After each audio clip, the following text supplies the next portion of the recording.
সবাইকে স্বাগতম আজকের লেকচারে। আজ আমি অনুশীলনী 13.2 এর 11 নম্বর সমস্যাটির সমাধান করব। সমস্যাটি হচ্ছে 3 plus x plus y plus z plus 243 গুণোত্তর ধারাভুক্ত হলে, মানে ডট ডট ডট হচ্ছে আমাদের গুণোত্তর ধারাভুক্ত হলে x, y এবং z এর মান কত সেটা আমাদের বের করতে হবে। এখন আমরা জানি গুণোত্তর ধারাভুক্ত হলে ধারাটির যে কোনো পদকে তার পূর্ববর্তী পদ দ্বারা ভাগ করলে সাধারণ অনুপাত পাবো এবং সাধারণ অনুপাতের মান সমান হবে।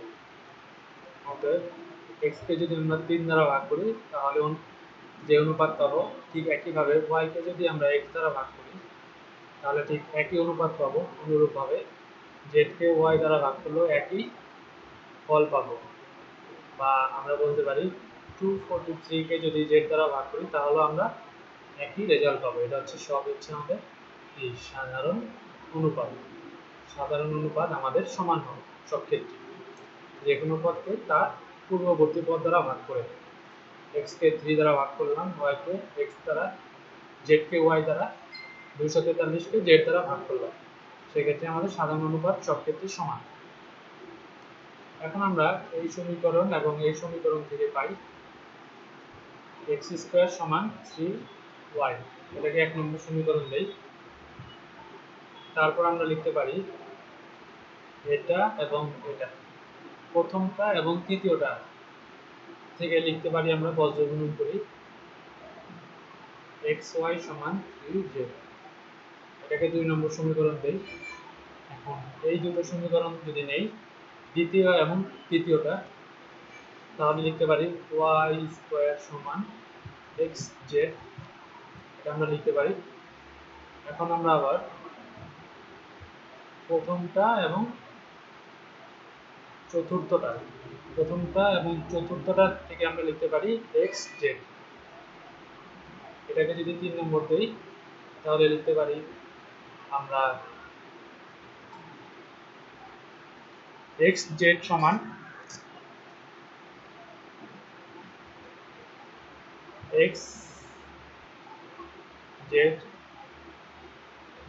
সমান 3 × 243, এটাকে 4 নম্বর সমীকরণ দিলাম।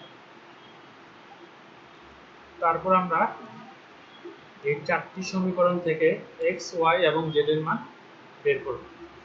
এখন আমরা দেখছি যে 3 এবং 4 এর xz xz, তাহলে 3 এবং 4 থেকে পাই, 3 এবং 4 থেকে আমরা পাই, এখান থেকে xz এর মান যদি এখানে বসাই, 3 থেকে xz এর মান যদি 4 এ বসাই তাহলে আমরা লিখতে পারি y স্কয়ার সমান 3 × 243,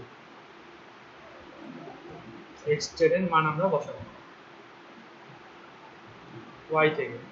তাহলে আমরা পরবর্তীতে লিখতে পারি 3 × 243, এটাকে আমরা যদি ভাঙাই তাহলে আমরা এভাবেও লিখতে পারি। তারপর যদি আমরা ভাঙাই 81 কে 9 × 9, তাহলে আমাদের আসছে এখানে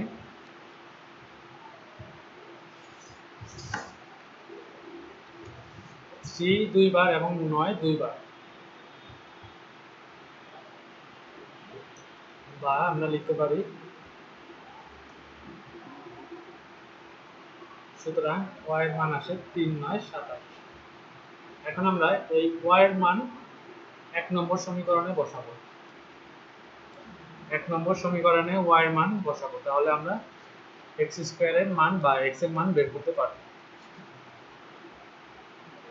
আমরা লিখি y এর মান 1 এ বসিয়ে পাই। 1 নম্বর সমীকরণটি ছিল x স্কয়ার সমান 3y 3 × y,